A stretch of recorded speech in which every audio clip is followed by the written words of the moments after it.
Welcome to Path Building Journeys, brought to you by Rudley. Rudley is a one-of-a-kind platform that helps you figure out your ideal career path, leveraging the best of AI, psychometrics, behavioral science, and a network of super helpful mentors across different industries who are here to help you find your ideal path. Now, let's listen in.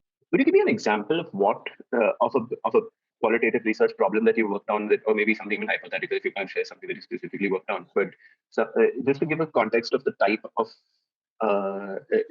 just to give the community an idea of the type of work that would be involved with and the process that you follow as a qualitative researcher. Yeah, sure. So let me think.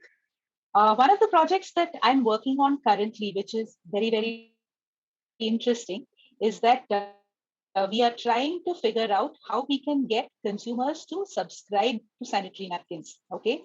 And when I say subscribe, I mean that instead of going to the medical store and buying it monthly, we want them to click monthly and say, subscribe for 3 months or 6 months. Yeah. So it is a combination of two things. Okay. One, it is understanding a category of intimate hygiene and how women buy into it, what drives brand choice, which is quite a difficult thing because though it is such a very intimate category, it's also one that a lot of women consume or buy on autopilot. So very often they don't even see what they buy; it just gets delivered to them wrapped. So that is one part of it, decoding the behavior and how they buy. And the second part of it, which is very interesting and more hypothetical, is understanding how we can actually drive change, right? Because you're asking here to change a behavior, something that is bought offline monthly or infrequently is something that you're now asking them to subscribe online, like you subscribe to a Netflix, for instance, yes, or Amazon. So for that part, we have to also, when we speak to them, not just speak about the category, but maybe understand parallel categories where they subscribe.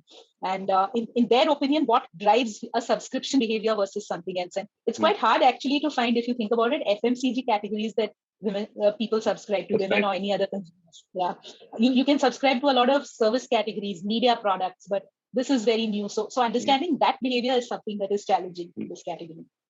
So to answer your question, one part of the understanding is within the category and one part of it is outside the category as well. So it's a fair amount of digging that you do, not really knowing where your answer will come or what it is, but that's part of the fun of qualitative research. Yeah. If you enjoyed this and want to keep getting career tips and advice from Rudley mentors, don't forget to like, subscribe, and hit the notification bell to be updated whenever we put out new content. What's more, you can opt to take up a one-on-one Rudley mentorship session with any mentor of your choosing. So, if career advice is what you're looking for, Rudley.com is where you need to go.